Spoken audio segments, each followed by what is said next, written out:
அனைவருக்கும் வணக்கம். இந்த பதிவில் நம்ம எதை பற்றி பார்க்க போகிறோன்னு தெரிஞ்சுக்கிறதுக்கு முன்னாடி மறக்காமல் நம்ம சேனலை சப்ஸ்கிரைப் பண்ணிக்கோங்க. கூடவே பெல் பட்டனையும் கிளிக் பண்ணிவிட்டு ஆளுங்கிற ஆப்ஷன் கொடுத்துட்டிங்கன்னா நான் போடுற வீடியோக்கள் எல்லாமே மிஸ் ஆகாமல் நோட்டிஃபிகேஷனில் வந்துடும். இந்த பதிவு மிக மிக முக்கியமான பதிவுங்க. அனைவரும் தெரிந்து கொள்ள வேண்டிய ஒரு அவசிய பதிவு, அவசர பதிவு. அதுவும் பெண்கள் கட்டாயம் இந்த பதிவை பார்த்து இதில் நான் சொல்லக்கூடிய முறையை மட்டும் ஃபாலோ பண்ணி பாருங்கள். இனி உங்களுடைய குடும்பத்துக்கு வறுமை நிலை அப்படிங்கிறது ஒன்று வரவே வராதுங்க. குடும்பமே பார்த்திங்கன்னா ஓஹோன்னு வாழும். நல்ல ஒரு யோகம் உங்களுக்கு கிடைக்கும். பண கஷ்டம் முற்றிலுமே நீங்கும் அப்படின்னே சொல்லலாம். நாளை மிக மிக விசேஷம் பொருந்திய சக்தி வாய்ந்த ஒரு நாளாகவே அமைஞ்சிருக்குதுங்க. நாளைய நாளை நீங்கள் கெட்டியாக பிடிச்சிட்டிங்கன்னா கூட இந்த ஆடி மாதம் முழுக்க நீங்கள் சில வழிபாடுகள் பரிகாரங்கள் செய்யலினாலும் கூட அதெல்லாம் செஞ்சதற்குண்டான பலன் உங்களுக்கு இந்த ஒரு பரிகாரத்தின் மூலமாகவே கிடச்சிரும் அப்படின்னு சொல்லலாம். நாளை ஆகஸ்ட் மாதத்தின் 15ஆம் தேதி, ஆடி மாதத்தின் 30ஆம் தேதி நிறைஞ்ச வெள்ளிக்கிழமை.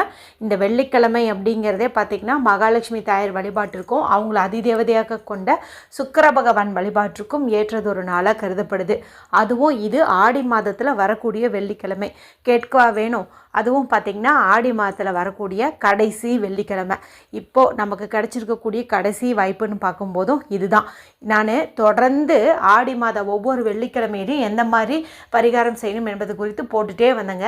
அதெல்லாம் சூழ்நிலை காரணமாக உங்களால் ஃபாலோ பண்ண முடியலினாலும் கூட இந்த கடைசி வெள்ளியை நீங்கள் கெட்டியாக பிடிச்சிக்கிட்டிங்கனாவே போதும். மற்ற வெள்ளிக்கிழமை நாட்களில் செஞ்ச எல்லா பலனுமே உங்களுக்கு கிடச்சிரும்.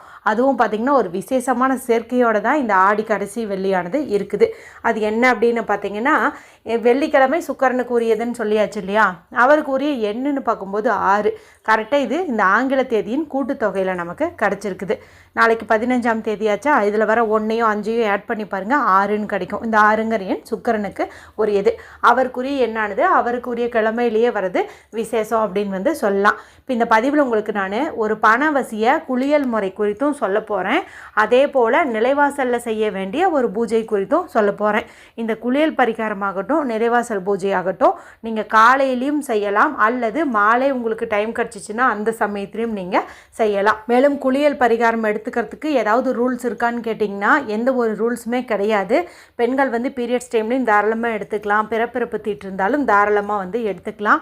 இன்றைக்கி நைட்டு அசைவம் சாப்பிட்ருந்தீங்க, நாளைக்கு இது போல் குளியல் பரிகாரம் எடுத்துக்கலாமான்னு கேட்டால் தாராளமாக எடுத்துக்கலாம்.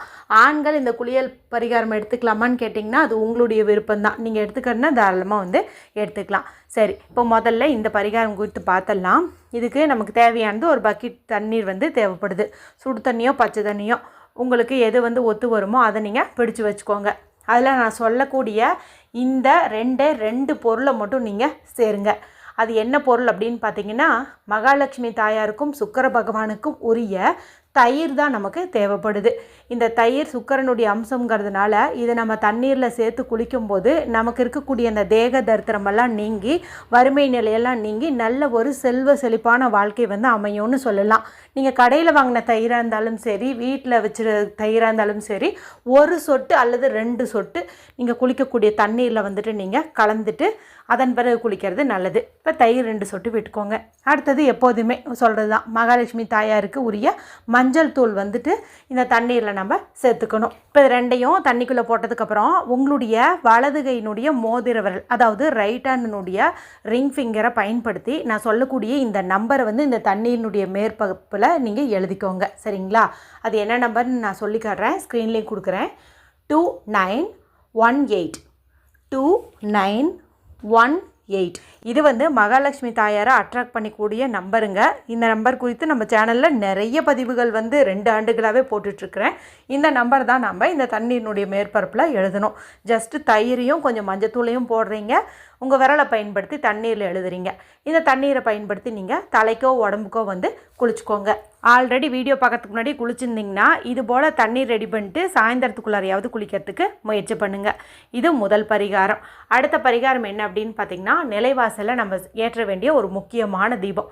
சாதாரணமாகவே நிலைவாசலை நம்ம தூய்மைப்படுத்திக்கிட்டோம் அப்படிங்கும்போது மகாலட்சுமி தாயார் நம்ம வீட்டிலேயே நிரந்தரமாக தங்குவாங்கன்னு சொல்லுவாங்க. மற்ற நாட்களில் செய்யலினாலும் செவ்வாய் வெள்ளி செய்கிறது சிறப்பு. அதுவும் செவ்வாய்க்கிழமை செய்யலினாலும் வெள்ளிக்கிழமை, அதுவும் ஆடி வெள்ளியில் கண்டிப்பாக நம்ம செய்யணும்.